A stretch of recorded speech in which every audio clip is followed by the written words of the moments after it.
Guardrails are not a China strategy. Commentary. Prime Minister Mark Carney has begun to outline what he calls guardrails for Canada's renewed engagement with China. Artificial intelligence, critical minerals, and defense, he says, will remain off-limits for deep cooperation.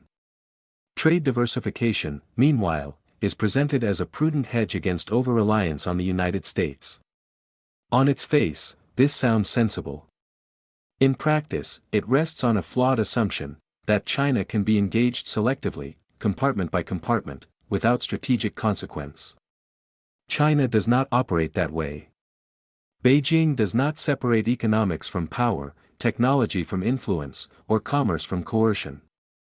Artificial intelligence, critical minerals, academic exchanges, market access, and diaspora pressure are not independent files. They are integrated tools of statecraft. To imagine that Canada can draw neat boundaries around engagement is to misunderstand the nature of the regime we are dealing with. This is not conjecture. Canada has already experienced how economic ties become leverage. We saw it with arbitrary tariffs on canola. We saw it with the detention of Canadian citizens. We see it in sustained foreign interference efforts and the intimidation of Chinese Canadians who speak out. These were not misunderstandings or temporary lapses. They were deliberate signals. The deeper issue is enforcement. Guardrails only matter if crossing them carries consequences. Canada has struggled to impose costs when Beijing retaliates or violates norms. We have been slow to implement a foreign agent registry. We hesitate to confront interference directly. We offer reassurances to affected communities but rarely decisive action. Declaring red lines is easy. Defending them is harder. To date, Canada has not shown that it is prepared to do the latter. The Prime Minister also frames diversification as a corrective to overdependence on the United States. Diversification is sensible. Equating Washington and Beijing as comparable risks is not. The United States is an imperfect ally, but it is not an adversarial power seeking to undermine Canadian sovereignty or democratic institutions. It is bound to us by shared interests, values, and defense arrangements. China is a strategic competitor operating under an authoritarian system that uses access as leverage and reciprocity selectively, if at all. From a defense and security perspective, the risks are most acute in precisely the areas Carney names.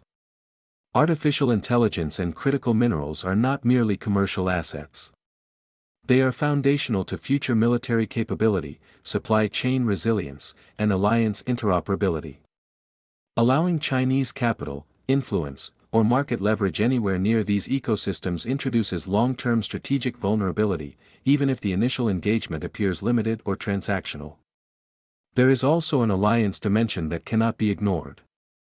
Canada's credibility within Five Eyes and NATO is built on judgment and reliability, not rhetoric.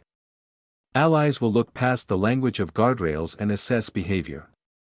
A posture that appears economically opportunistic while strategically ambiguous risks eroding trust at precisely the moment cohesion among democratic states matters most. None of this argues for isolation or disengagement.